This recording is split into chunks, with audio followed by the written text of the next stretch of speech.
All right, welcome back to the Focus Podcast, episode 53 with my buddy Akustik Seven here. Hey, buddy. Welcome back.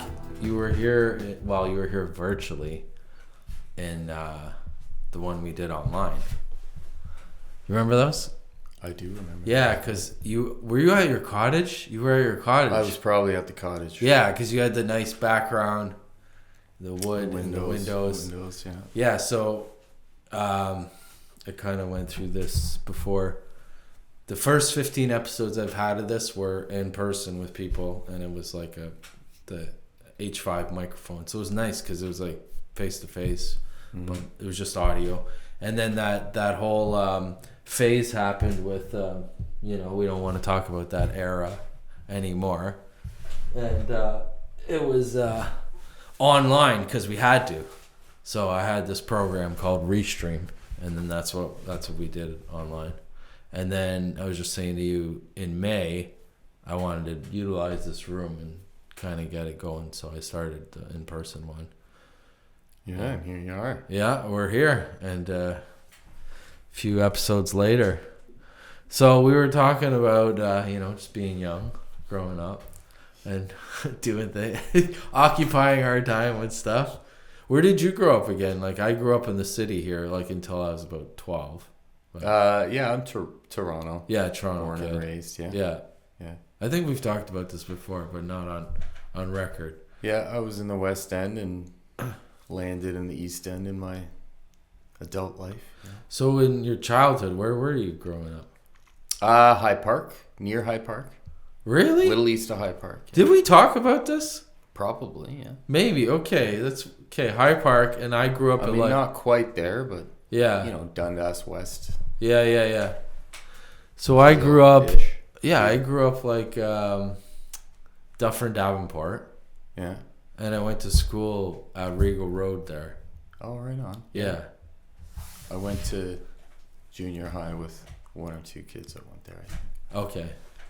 Where did you go to junior high? Kent. I know Kent. Yeah. Yeah. It's not there anymore. I know, yeah. I went to Winona. Oh, okay. Yeah, with all the artsy-fartsy kids. Yeah. And now that I look back and reflect, it's kind of weird because I had no business being in that school because I was broke. Like, we weren't. It was all like rich liberal kids that went there, and they were either majored in some sort of art, But I don't know how I got into that. Like, because it was a selective junior high. Was it? I guess so. It was like an art. You had to apply to go to it. Okay. So, I don't know. I got in somehow. I know my mom was pretty involved with like school stuff. Mm-hmm. So she probably had the pulse or something. She was like word on the street or something. Like how to apply. I don't know. Or it's probably like know the right people. Just could be. I don't know. Are you glad you went? Yeah, I'm very glad I went because it changed my life. It was like it was interesting because I went to a French immersion school first. Yeah. And that was like that was in Hawthorne. That was on Christie and DuPont there. Or just north of Bloor. And it was all like free thinking, not judging the children, like vegan lunches, like Birkenstock wearing teachers. Yeah. Like this was pretty new shit for the 80s, early 80s, right? Mm-hmm. So none of the kids learned to fucking read because they didn't grade the kids and so pretty much all the parents pulled every student out of this program and all the kids kind of dispersed to other schools around. So I went to Regal Road, and in the 80s it's just like, you can do it or you can't do it, right? So they just had us all read out loud, and I couldn't read out loud, and they're like, oh, you're in the slow class. Put them in the slow class with all the pencil eaters and the glue sniffers. And then I was in this class, and I'm like, why the fuck am I in this class, And then all of a sudden it was like they wanted us to do the most basic stuff because person who was the way the flow of the class went. It's like the slowest person that you go at that pace. Everybody in the class is going at that pace. So I was like, what? Fuck this shit. So I just more rebelled than didn't do the work, right? And I was getting in fights and then by the time I got to grade 7, in basic English, I was so far behind. Yeah. You know, that the English homeroom, I couldn't be in the regular class with everybody else, right? Huh. So I had to, there was this one teacher and she was adamant at like helping me get caught up. Yeah. And I remember she started helping me write stories in ways that help my grammar and punctuation and stuff like that. And that school, it was either like you either majored in music or drama, and that was like your homeroom, and you had all these art classes around it. And I wasn't really into music then, so I had a drama class, and all we did was sketch comedy. That's all we did, like live sketches. That sounds fun. Yeah, and it was like we had a presentation every Monday, and I think it started on the Monday where we'd come up with the idea, and then by the end of the week we'd have a sketch. But on Monday mornings, everybody be jazzed up because we'd had watched A Live in Color the night before. Like, did you see that fucking sketch? Like, I can't believe they did that shit. Anyways, it was a cool school. It was really fun. And I really liked growing up in Toronto. I had a lot of good memories in the city growing up. And then 12 years old, my parents got divorced, and then other circumstances, and I went up to live with my dad in Newmarket. So it was just like total fucking change of pace and culture, and that time Newmarket was like 40,000 people. It's like barely anything. Yeah, much smaller than it is today. Yeah, so it was like farmland still, and we lived in this farmhouse, like 30 acres of private land. So I went from like co-op housing to like this piece of property, and then Newmarket was a different school. It was interesting. And then I was just saying, like, a lot of my friends that grew up got into drug trouble and other trouble, and it just maybe Newmarket kind of just set me on a different path, you know. And it was interesting because it's weird how something leads off a chain of events for other things. Oh yeah. And when it was time to pick schools, like I was in Newmarket, and then picking schools for university and college, just North Bay stood out. And then so I went to North Bay for 3 fucking years, and met this guy that like was really into hip hop and rap, and we started making music together. Yeah. So it's so just it starts. Yeah, it started. And then when I met you, I found out that you have a cottage in Lefroy. We were just talking, and that's like I spent most of my childhood there. And yeah, that's a place I grew up going to in the summer. So you went up there in the 90s too, as have access to it. I would have been around a lot. It's funny, we might have run into each other. It's interesting. Still a pretty big place, but that was a tiny town. We went right by where the 1,500, couple thousand people maybe. I don't know how big it is now, but it's certainly bigger. We went up every summer. Oh yeah? Yeah. Because my dad had a cottage up there before. I think I was saying to you that main strip that goes right down to the pier there. Not the pier, but it's like a beach, or used to be a beach. Oh yeah, there's a couple. Yeah, it depends which kind of town you get in through. Yeah. I'll have to look it up, but there's on the way in, just one of those side roads. We had a cottage there. Okay. And my grandfather built it there, and then my dad and his friends added foundation to it. Nice. And then my dad had a friend after my parents got divorced, so my dad actually was living up there and driving from there to Toronto like every day to commute. So they'd have us on the weekends, and then we'd go up there with him every other weekend.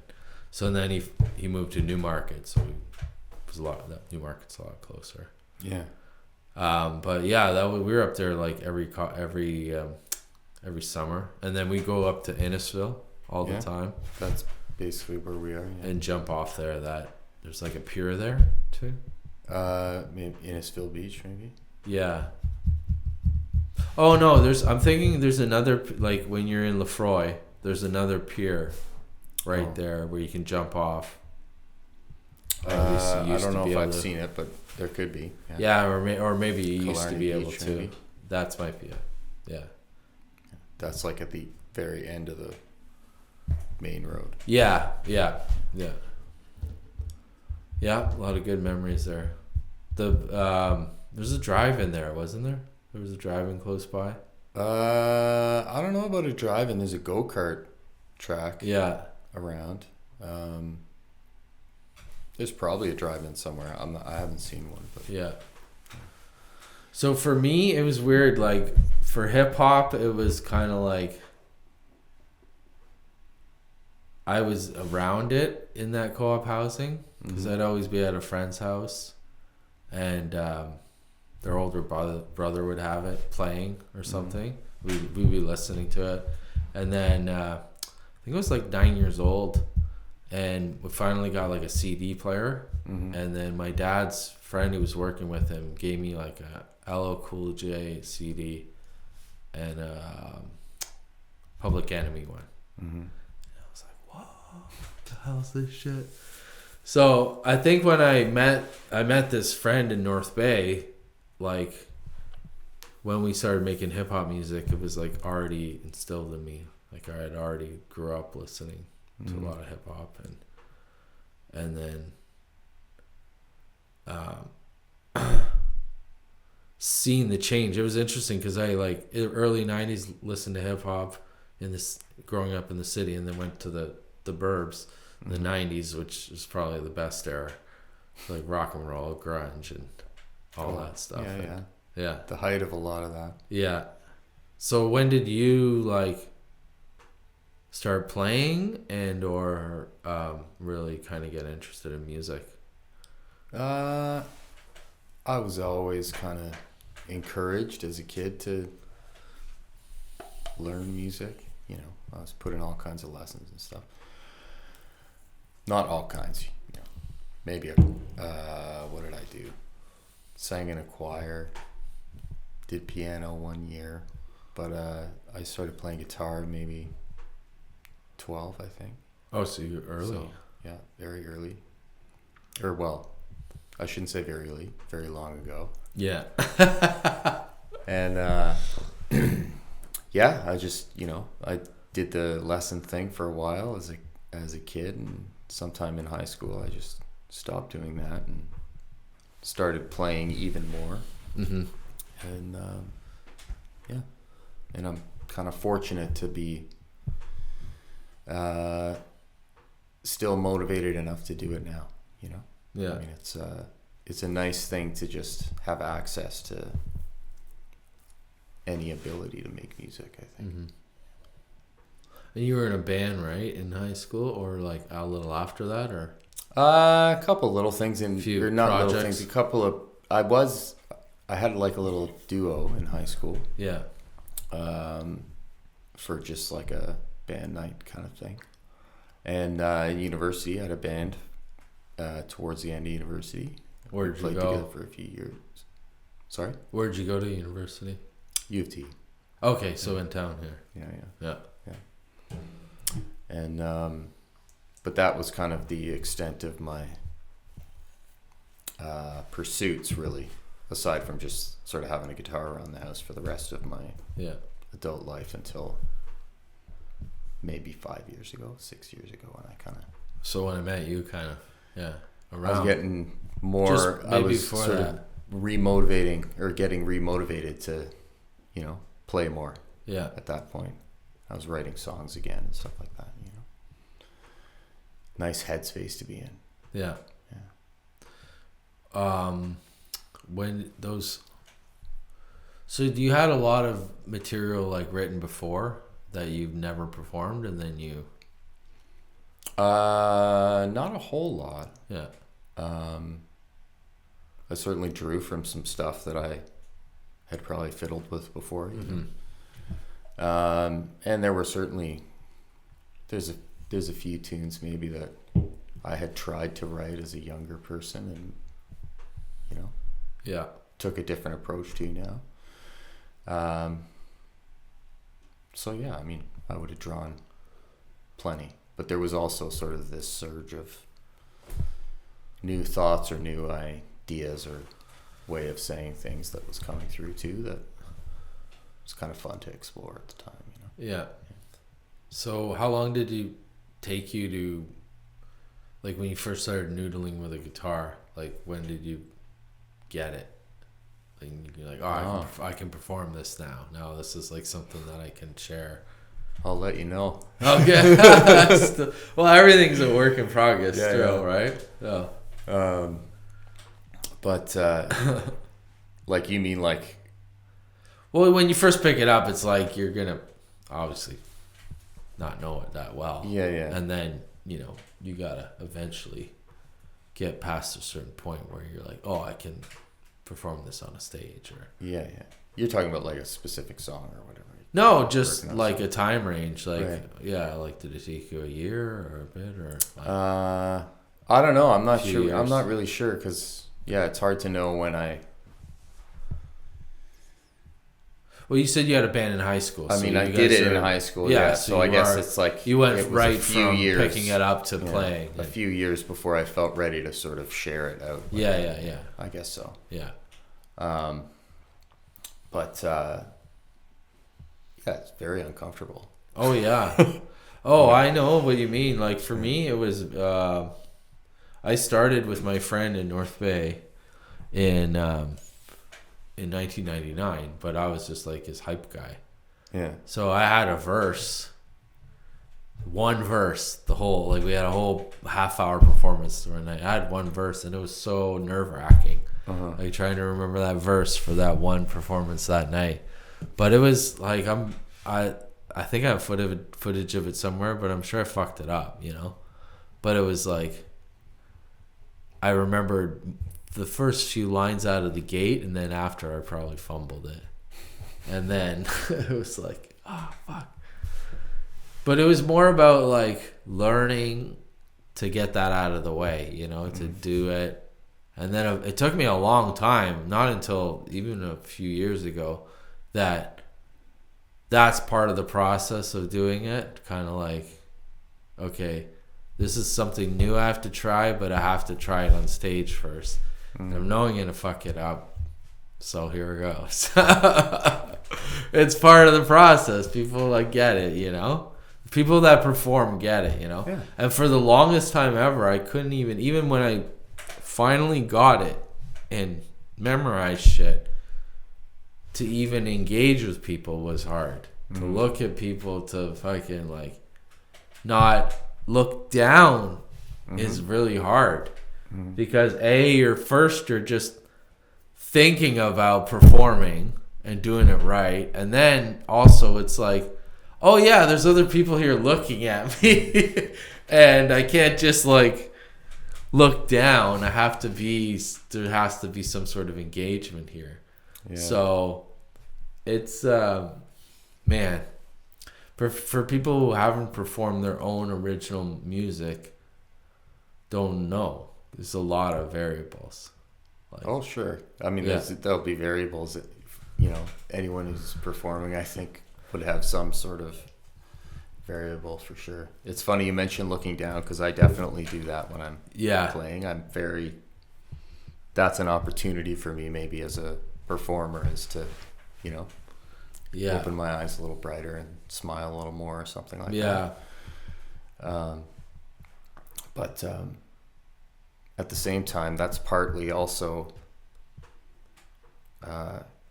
could be conceived as part of the song, is the sort of posture as I am playing it, or feeling it or whatever. It's a fine balance, because it's like of keeping people engaged and also like not trying to say too much banter and or fill in too much stuff with and that's where you learn, because sometimes you're like, oh, I'm not doing enough, and then you're like, oh, I'm doing too much, and then it's like you learn that balance eventually of like, okay, that's why I like taping a lot of my stuff, because it's game footage. Mm-hmm. And then you look at it and you're like, oh man, I should just shut up sometimes between songs and just not say anything. And then it's also the luxury of having a band is great, and Keys kind of has taken more control recently, mm-hmm. like in between songs, so he'll just start fiddling it in, getting that dead air space, you know. Mm-hmm. And you know, I know he's gonna just lead us in too, you know. Yeah. So it's a work in progress to play on stage. Sure. And to have all the fucking pistons going. And it's also a surge in like a synergy with the audience. Has to work too.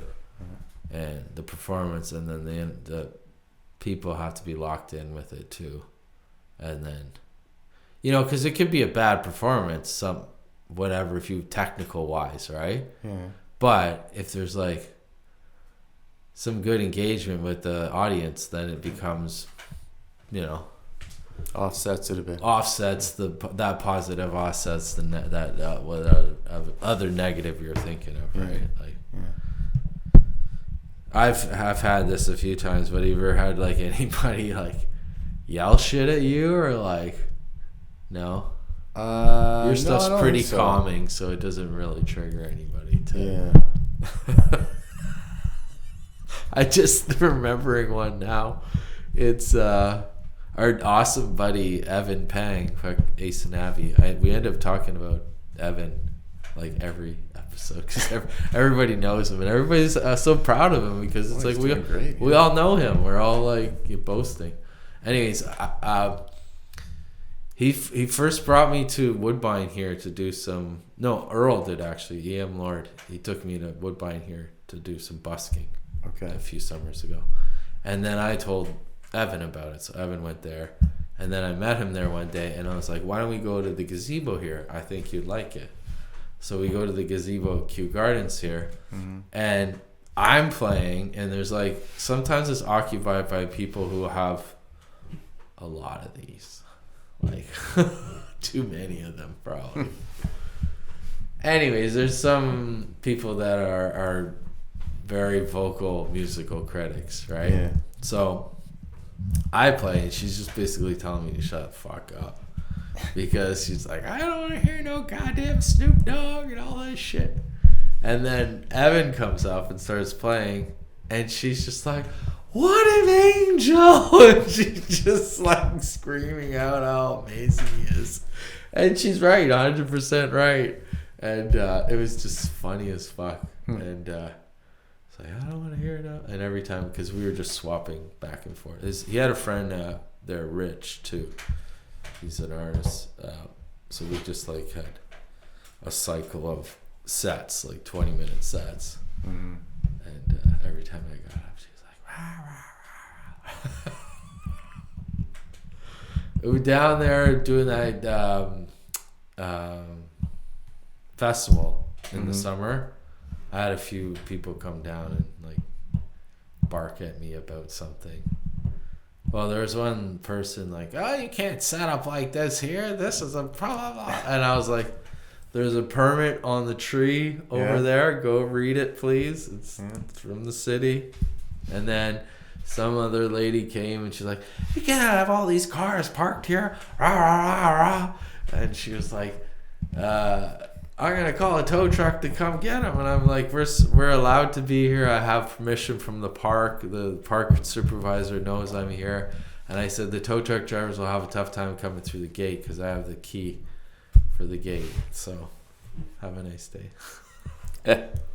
It was fun, though. I was really happy that was like to have sight sets on something, accomplish it, and do it. It was fucking amazing. It was great. It's a good feeling. Mm. And it was a good feeling because because of the circumstances, it was like that time I just told you right now when I went to play with Evan. That was still in the fucky time when businesses were like, am I open? Am I not open? This, what are we supposed to do? Rules, this. And I was walking by there one day and I saw the power outlets and I was like, oh, this is interesting. I think it was 2020. It might have been 2020. And so I wheeled all my shit down there. Like I had 2 KRKs, this Focusrite thing, and I brought all my shit down there and I just started playing music. And I was like, nice. This is great. And then I thought to myself, if I could ever do a festival or a concert here, this would be great with the band. And it happened. So made it happen. Right on. Yeah. I believe I called you. I think I called you for it. You were gone. Yeah, I think I was away that week. Didn't you go? No, didn't you go? That wasn't when you went to DR. No, that was last winter, around this time last year. No, because I called you for a virtual thing.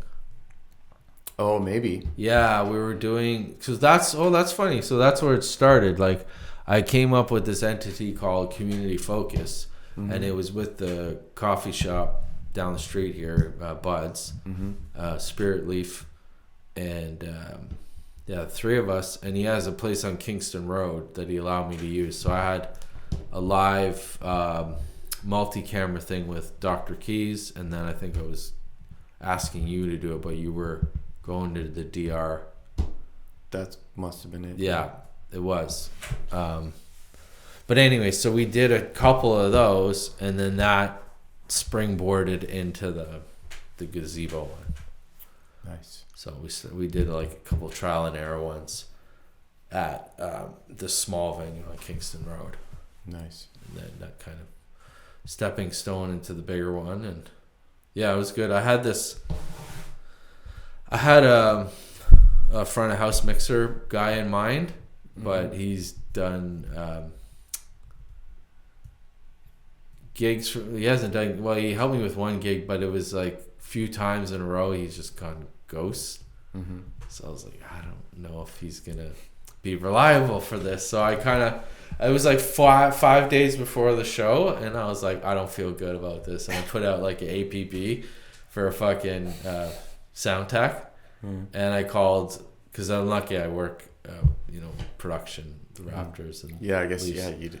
A lot of professionals around. So I called the main audio guy at the Raptors, and I was like, who are the young people that are starting here that are front of house ops? And he's like, oh, these 3. So I called them all up, and one girl, she was available, but she's touring with like July Talk and Shania Twain and like big acts and mixing for them, and so she came in and like saved the whole fucking show for us. Really? Her and she brought a friend who was an assistant, so it did like all the A2 stuff, and 2 of them basically saved our whole show. Like they worked from morning till night and mixed the whole show live, and it was 7 bands. And this young girl was like 22 years old, and she fucking rocked it, like crushed it, blew me away. And I was like, yeah, because I had a whole band. The album behind you, Fifth Project had a whole band. Marcus had a whole band. Dr. Keys. It was like 4 whole bands. Well, not whole bands. Like Marcus had 4-piece, like 3-piece. Well, that's Dr. Keys 3-piece. Yeah, it's more than 2. And then, yeah, it was a lot, and it was fun. Everybody was amazing. It was something that could build. Definitely, I can see it. You know, that's such a great setting for a show like that too, right?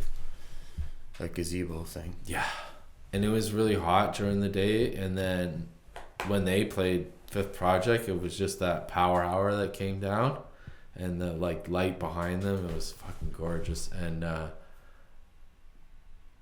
most of the day I was running around kind of doing other shit, but I finally got to sit and watch the last couple bands, and I got to shoot some camera. I was fortunate. I had a friend who came and did most of the handheld camera stuff. So when he left, I shot one band, and it was fun. It was nice.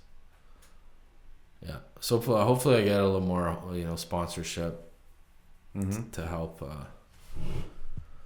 I wanted to do like a series thing there, but it's gonna take a lot more work and a lot more help. I wanted to do like for the month of August, do like a showcase series like every Saturday there.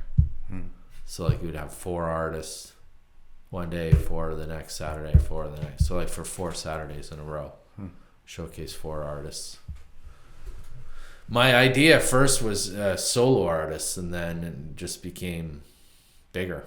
I was like, well, I have the gazebo. Why don't I have the whole... Because everybody in the band is like, I'll play. And I was like, all right, let's just fucking throw the band together. And then I was out drinking with my buddy who does a lot of my music videos. He did the Papers video and the True Story Fool's Glory.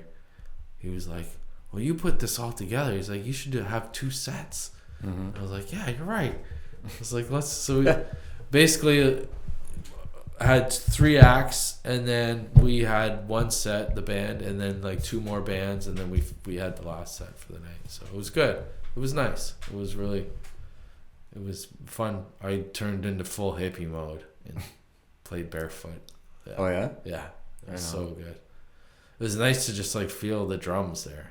Yeah. Like, yeah, and it's perfect. Yeah, because I guess you're on the wooden floor too. Yeah, and it's all brand new. It's all sanded, and they cleaned it for us too. They came and swept it. It was really nice. And there's some lights in there, and a lot of power. So each kind of pillar has an outlet. So a lot of power, a lot of potential for power. Yeah. And I got sponsorship from Long McQuaid. Oh yeah, on that's Danforth. Yeah, so I was going to them, the little ones that we were doing on Kingston Road. They were giving me like 25% off, and I'd just get like 1 small PA. And then for this one, I really upped it. And I was lucky. It was just weird. Like everything came like unfolded naturally. Like I was walking through the park there one day, and there was like a vocalist showcase. So they had all the equipment. I'm like, this is the setup I need, So I took a list of all the gear, and then I asked my audio friends, like, what do I exactly need? And they're like, hey, yeah, this is you need, maybe more of this, And then I went to Long and McQuaid a week before the night of, and I made sure I booked all the gear that I wanted, because it was like Caravana that weekend. Oh yeah, that would have been. And then all the gear was like rented out, and I got there on the Friday night, and it was fucking mayhem. But they had my order set aside, and I was like, good thing I did that. Yeah, that's pretty smart. And then the Fox Theater, they were really nice. They put our ad up for free a month before the event, and it was like before all the movies. Or like each night they showed movies. It was in the ads, because they do a lot of community ads. Okay. So they put ours up for free as like their gesture of being a sponsor. Yeah. And then Bud's Coffee was awesome. They gave the crew and all the acts free coffee all day. So they just gave me all these coffee cards, and they just gave it to each artist. I'm like, because it was just across the street. Yeah. It was like, oh, have a coffee here, and then they stamp it. And instead of them bringing stuff over and like it goes bad, and just come get a coffee and exactly, and it's on them. It's like at a film shoot or something. Exactly. A craft truck. Yeah, 100%. Yeah, he's like, just have them come here. It's a lot easier. And I was like, so thank them for that. And then right beside them is a really good restaurant called Limon, and this guy John, he's our age. He was really into the idea. He's like, anything I can do to help. So he gave us $100, and he gave us a couple gift certificates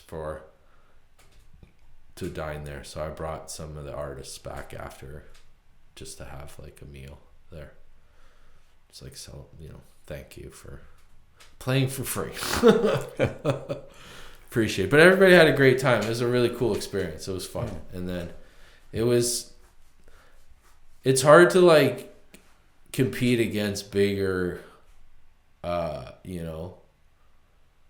advertised events. Yeah. Because it was right after like the jazz festival down there. It was like the weekend after. So, and I did what I could, I printed out some flyers and got it to the stores and the businesses, but there's only so much I could do on my own, right? So, and then there's a community paper, we got it in. So yeah, just need a little more help in that department, So, well, that's what kind of like I wanted to do with this podcast, but because I've been like not able to get out too much to do open mics and stuff like that and be in the scene. So this is like helped me kind of like stay in touch with everybody, and because I've really put myself in serious album mode and like hibernation mode. Yeah. And I found like I did so many gigs in 2023 and then the end of 22, like almost 2 years straight. Like I did enough gigs that I was just like, okay, I did that. Like I need to remove myself 100% from it to really focus on the album and get it done right. So I'm close. I'm pretty close. Yeah. That's good. Yeah. It's like 80% there. And then Dave and I just transferred like all the files over. So we're just going to do like a rough mix. And then all my lyrics are basically like in the second draft. So it's just taking it away. And I'll take it on vacation with me and I'll just listen to it, kind of like make notes. And then I'll come back fresh and then we'll finish it off like that. And then everybody's now I'm meeting so many people in the scene and I'm getting invited to a lot of like places to play, and I'm like licking my chops, but I'm like, I don't want to step my foot in there yet because I want to conserve my energy from when I have new material too, right? Yeah. So I'm just like putting all that stuff on hold until the album's done. And also it's like I'm still kind of in album hibernation mode, right? Yeah. So when I get back, I'll be looking to play everywhere and all over the place and be reborn with some new material, because it was fun, but it was kind of stunting when I released that album, and then we just like 2020 December just like full-fledged halt. Yeah. And want to have some momentum this time. But that's when we met. We were like met 2020, something like around there, and then we started I think we were doing the Monday night open mic Mondays, which was great. Like I look forward to that all day. There was nothing to look forward to. There wasn't much to look forward to each day. Yeah. So that was good. That kept us going. And then when we finally got to be in person at the open mic in Painted Lady, it seems so like speakeasy-ish. Yeah. Like we're gonna get shut down. It was. It was like it was, but just that was a very inspiring little community. Yeah, and it was a very Renaissance-esque like way of keeping the art alive. Yeah. Just a nice example of what people were doing to adapt, Yeah. And just think it, fostered friendships. Yeah. In a different way. So that's interesting. You might not have even crossed paths in a crowded bar. Yeah. Pre-pandemic, you know what I mean? Yeah. Meanwhile, part of what I think I might have benefited from was the fact that you got feedback because people knew who you were and what you were doing, because it's also digital, Yeah. And, Yeah, it's there wild was a to think that that resume sort of already. fosters some very human relationships, kind of longer term. You know, it's neat. Yeah. Well, it's cool how you said you kind of, it's just how timing with that whole thing. You said when you picked it up again, you picked up music again. Was it just right before all this happened? So it kind of was. It was like 2019, maybe the year leading up to it, ish. Yeah. Something like that or more. And I was going to open mics a lot. Went to the Painted Lady, but I didn't get on because I would go I would try to go to 2 or something, and I went too late. Yeah, you couldn't sign up. Yeah, and so it was just it was already jammed, so I just checked it out. Yeah. That was it, and then a few weeks pass, COVID hits, and nobody's going anywhere, and then somebody just messaged me like, "Hey, you should check out this." An old friend of mine was like, "You should check out Painted Lady open mic online." And I was like, "Yeah, okay." And it was very, I don't know, everybody just, I think you said it before in a different way, everybody just really just wanted to be there. You looked forward to it on a Monday. There was just this instant vibe that Yeah. Or it might you were welcome. Also, too, it was I hadn't interacted with anybody all day, too. For a lot of folks. A few days. For a lot of folks. Yeah, for a lot of folks, and maybe for a few days. So when somebody popped up and you saw them, even if you were just watching, and you saw somebody you knew come on, and you're like, "Oh shit, sweet! I'm gonna sit and watch that person play." All the people you got to watch play, watching the whole thing or just waiting to play, and it was cool. Well, there were some people even tuning in that weren't performing necessarily. Yeah, just watching. Just I think that's something that seemed to get interesting to folks. Yeah. Which is it's inspiring. So that you had a little momentum going in. Now, what happened? Did that fuel you to do more, or did it kind of just you're like, oh shit? No. I see. I definitely kept going. Yeah. And we tried stuff, and did different things, and there was a community music festival that I had hoped to be playing at, but they had to go online. Yeah. Oh yeah. I remember being part of that, and that was super fun. And that was this was a festival where called the Open Tuning Festival. The neighborhood kind of becomes a festival ground, and people are performing in their garage, at their front porches, and backyards and whatnot. And it's just a crazy musical vibe on a Saturday. And so this time everyone was just doing it digitally, so they were firing out posts of when you can check so and so out, right? Yeah.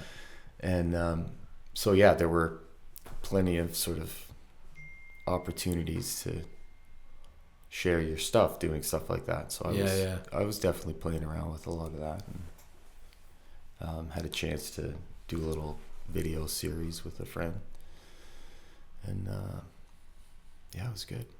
And you could be up at your cottage if you wanted to and perform on your computer. That was. So that was at the time I was sort of posting a lot of just kind of noodling around and stuff.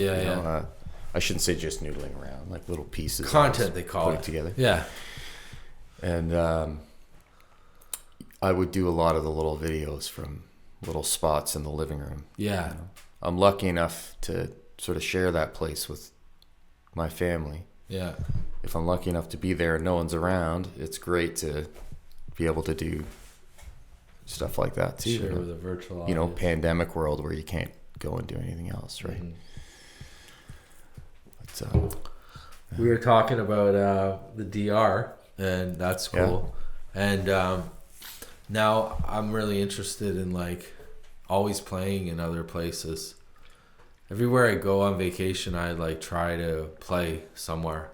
Really? And I work really hard at it, and I end up playing pretty much everywhere I go. It's a good way to be. Yeah, I went to Barbados one time, and I found like the only place in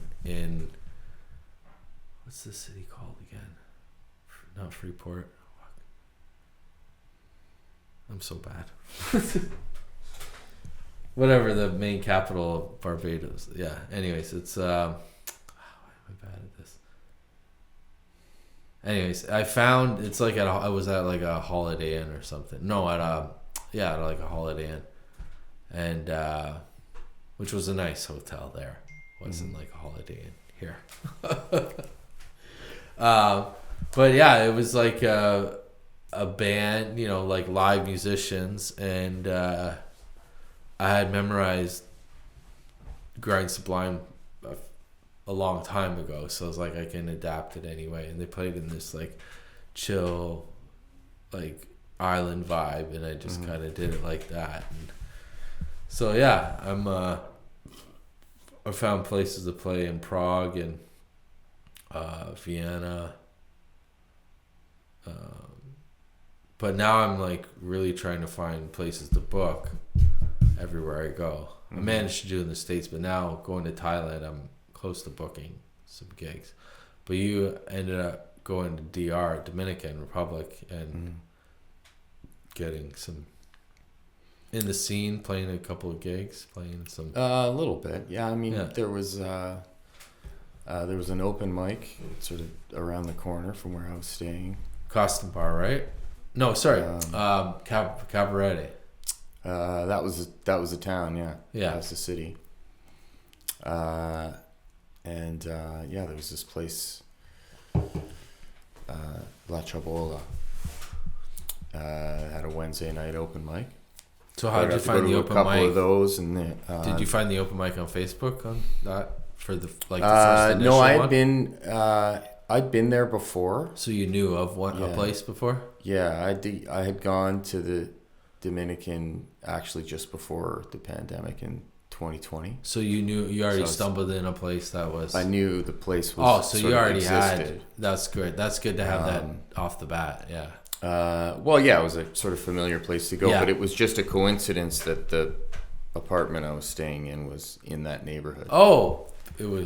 I it might have taken me a few days to find it otherwise. Yeah. But it was meant to be. So that was really fun because that was a chance to sort of really see the whole town's musical community in one spot, and live music is really thoroughly enjoyed there. Like there's because it's a live music you can town. See a lot of quality stuff walking along the beach. Yeah, and there was I made friends with this fellow Tyler had a diner. He's from here, from north of Barrie somewhere. Oh, of course, yeah.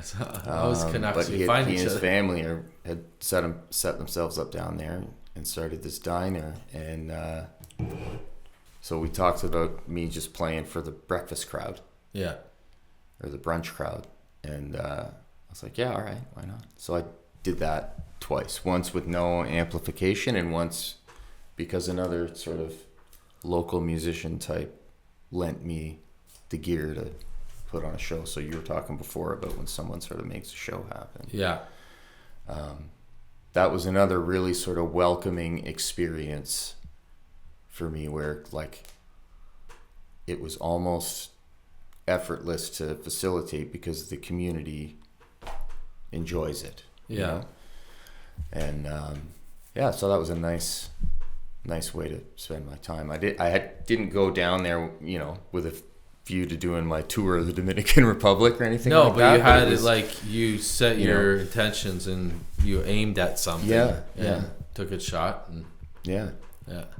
Like you meet plenty of folks, on the scene who are doing that, just passing through the city and finding places to play, and So it's a fun little spot. It's like a lot of fun. Yeah. I spent a lot of time in Dominican, and it's probably the place I've been to the most. Really? In Puerto Plata. So Cabaret is like an hour, 2 hours like east of there. So you go past somewhere like that. Puerto Plata, and about an hour and a half. You go more east, yeah. So we drove out there for one weekend, and then there's like 3 or 4 places I saw that I could play music, and I was like, yeah. And then I come back on a Sunday. So Costume Bar we're staying is like west of Puerto Plata, so it's quite a fair way out. What I learned is that in the weekends, a lot of locals go to the beaches and drink and drive and go home. And as you know, there's no street lights driving anywhere. And a lot of cars don't even have headlights. So a lot of people are drunk and they pass on a one-way and go into the oncoming lane. And even if you're in your lane, you're not doing anything. You could be involved in like a head-on collision. So, what my plan was, I was gonna drive to the beach early in the daylight, and then it gets dark early there, like 7, and then do the gig, and then come back in the dark. And everybody that talked to me said, "Don't fucking do that." Like either find a place to stay in Costume Bar in Cabaret overnight. Then don't do it on a Sunday. You can do it a weekday, but it's like most people get hammered all day on the weekends, and it's like not a good idea. Don't do that. Not for an open mic. And I was like, all right, but I got lucky because there's a place. This Costume Bar is like a little gated in community, and it's like its own little economy. It has a little bank and grocery store, laundry. It has all this stuff, and then it had a few bars and restaurants on the beach front that it had, and there was one there called something Elephant. I can't remember. That's funny. I can't remember Elephant. But it was this place, and they had karaoke on Sundays. Yeah. And so I went with my phone one time. I had all my songs in my phone, WAV files, good quality WAV files. And I always have everywhere I travel, I have a Y cable with me. So like the 2 1/4-inch ones that go into and then it goes into the phone. So I went up to the DJ. I was like, "Can I play my original stuff?" He's like, "Yeah." So people really liked it, and it was like a lot of the times I was going back to Dominican. I started, becoming like a minor celebrity there, and I sold a bunch of CDs, and I caught people like playing it in their car and walking by. I think I remember you told me about this. So the cool thing is that the lady who owned this bar, she's like 95. It was Vincent van Gogh's granddaughter. Yeah, and she painted the same as him, and she's just like retired. She's just like has this little bar in Dominican. Wow. And she liked my music a lot. She was gonna give me like a residency, a weekly resident to do music. Right on. And I was like, I should live in DR here and just do nothing and live on and like do stuff online and just do gigs around Dominican. It's like, and then she's like, well, there's a big problem because gear is really a tough problem here. Like either if you find speakers that A, work, or B, like don't get stolen, or it's like we did have to go on a mission because I lost my capo.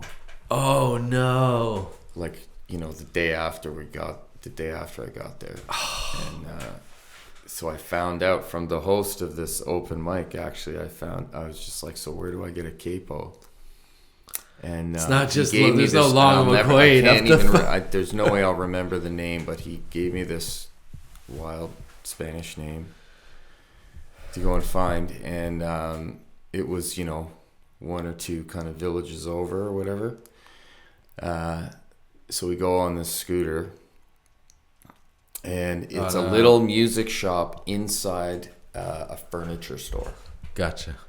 And very, very small selection, and nothing really like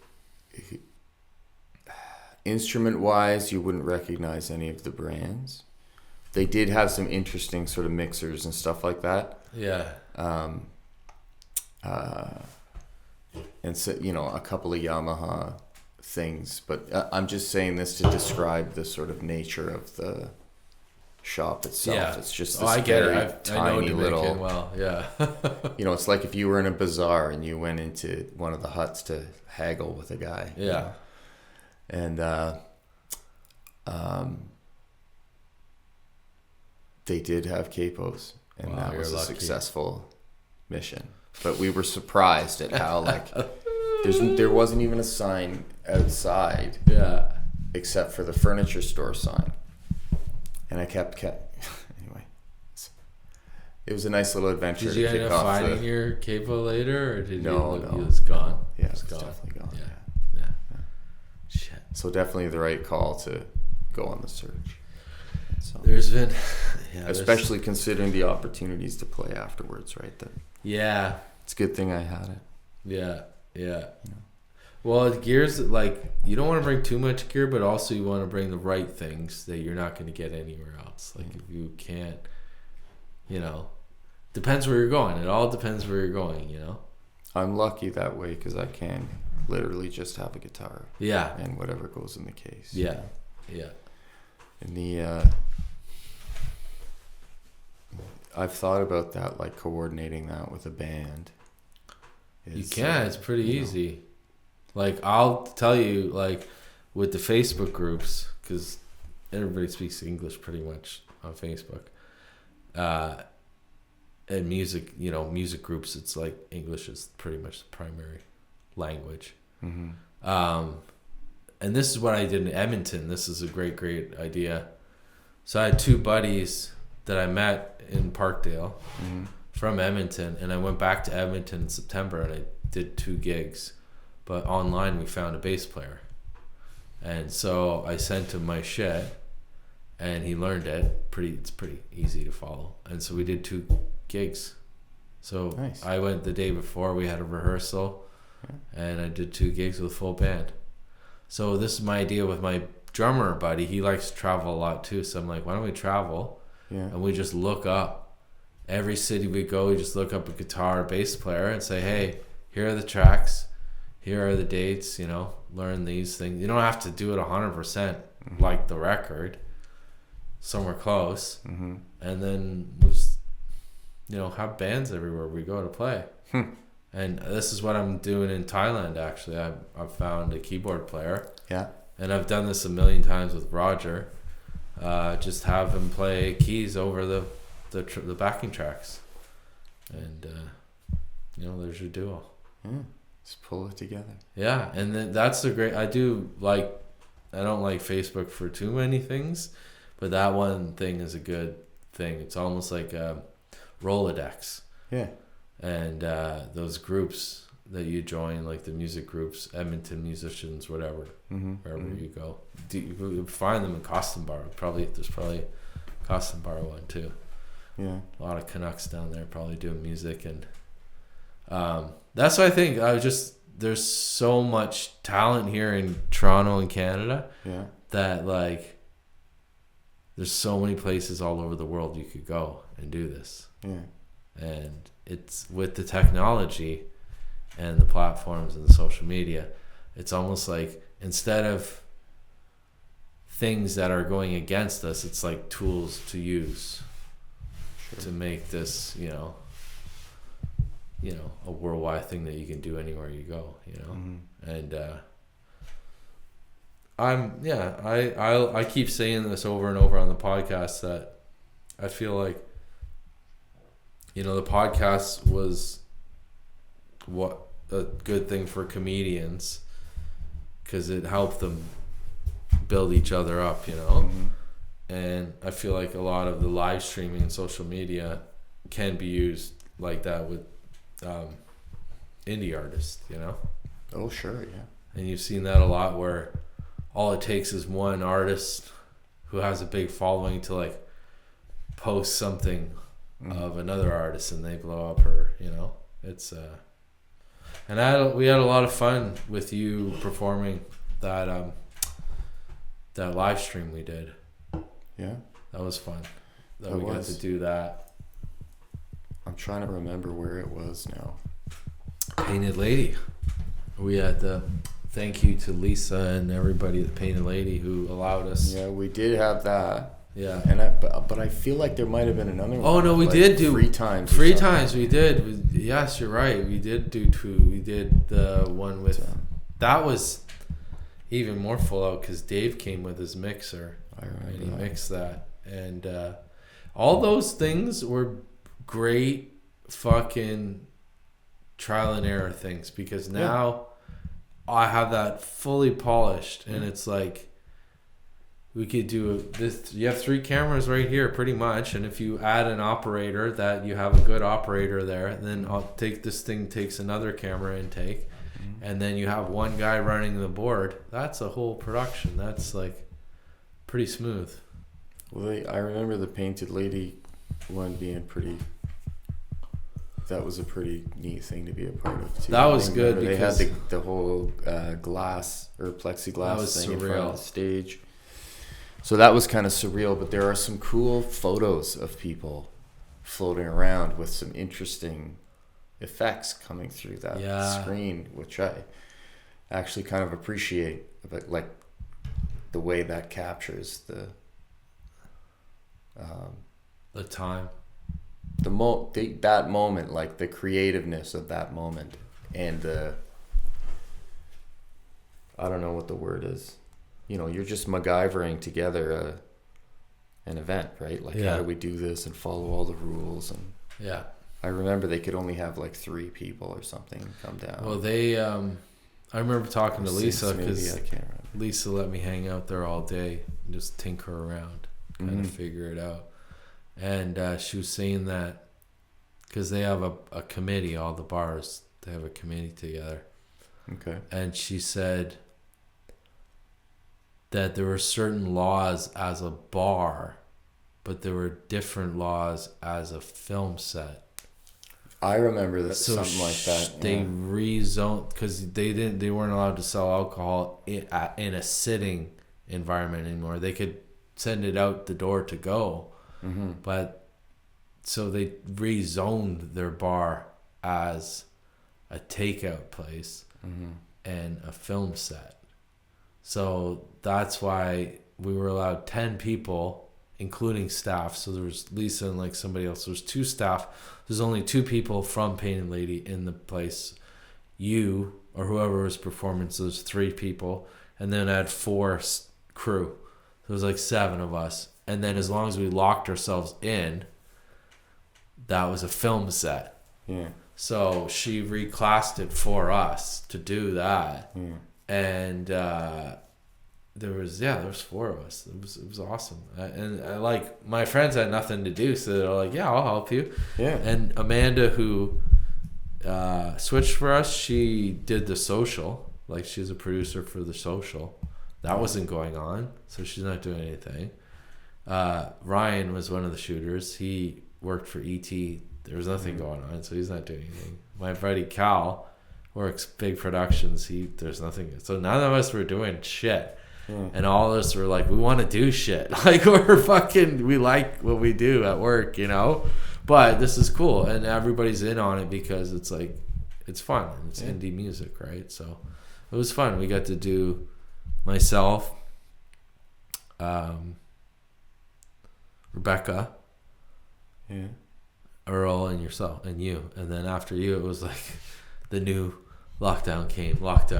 The second wave, and then they were like shut down. Yeah, like the very next week. We had a little momentum going. We had like 4 in a row, and then we're like, let's do because they were gonna give me the Thursday, inevitably, you know, and then it's like shut it down again, fuck. So then that's what I took that momentum and I started doing the podcast online, and then I started doing that like shows out of my living room. And I had a green screen, and then my friend Jody came over and my friend Ryan, and the 3 of us did a full show in my apartment. And my buddy's like, "This is just as good as anything on ET," and it's like, a million times cheaper, and him and I saw the writing on the wall, and he left ET, and they folded like a year later, because it's like this whole landscape's changing, and it's like regular TV is not going to be around anymore. It's just that the types of budgets are not going to be here anymore, you know. I could see that. And so part of technology evolving. Yeah. We'll wrap it up. Let me get your take on like that type of technology helping us or not helping us. What do you think? Like just like streaming and you know, live streaming, and I think it's amazing technology for artists, for any artist. Absolutely. You know, I think there's aspects of it that some people appreciate and enjoy more than others. Like some people can be really emotionally affected, for example, by the feedback that they get out there. So, you know, I think there's an amount of kind of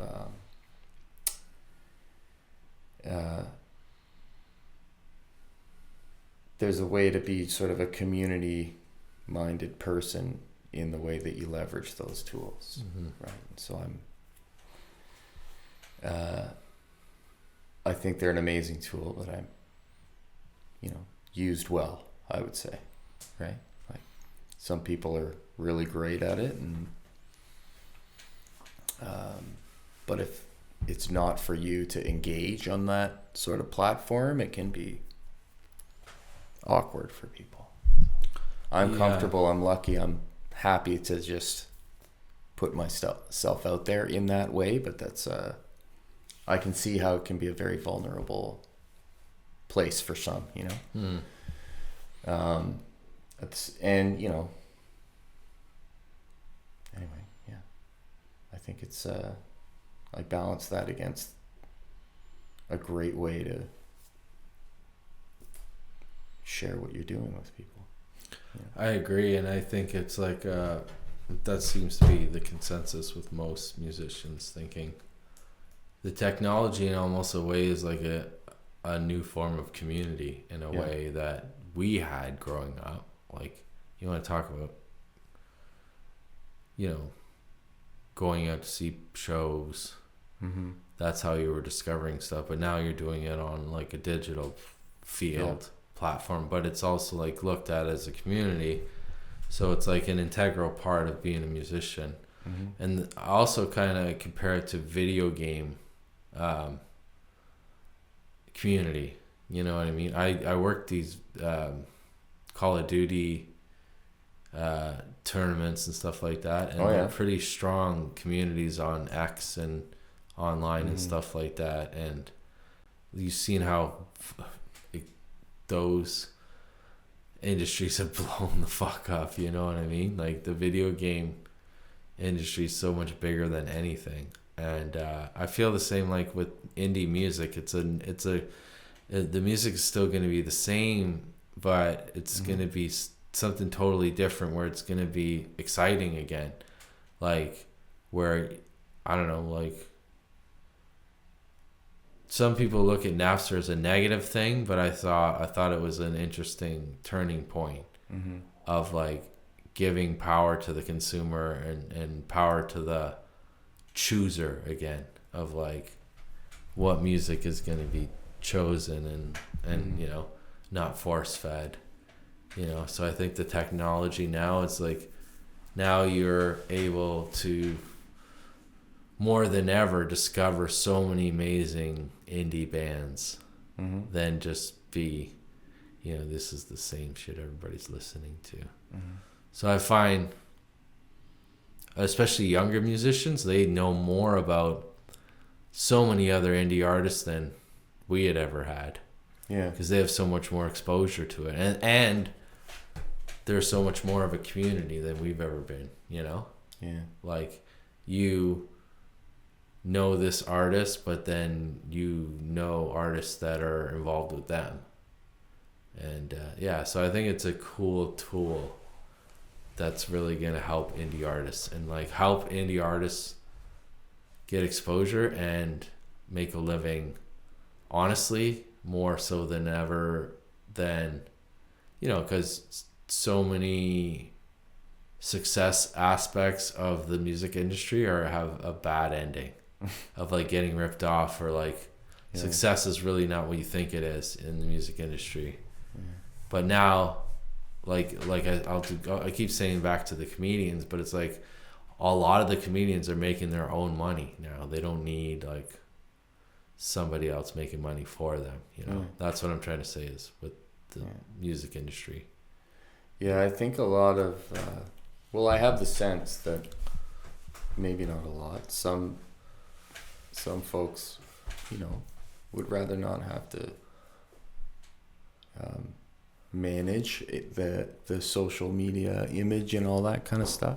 That's where you I have personally don't do a lot of managing the image because that's where you hire people instead of having. I could see that also being very uncomfortable too. Is having to brand yourself in such a permanent and close way. If people are just receiving you on their phones, right? I mean, it's that can be sort of an intimate first impression to be making with anything you're putting out there. Oh, 100%. Yeah. Yeah, it's a strange new world now, and it's like a new frontier, like a new landscape, so to say. And it's still, but I still feel whatever art is like the catalyst of where the technology is going to go. And we'll see. Right on. Thanks for coming by, man. Thanks for having me. It was good. A late night session. And cheers. Cheers. Good night, folks.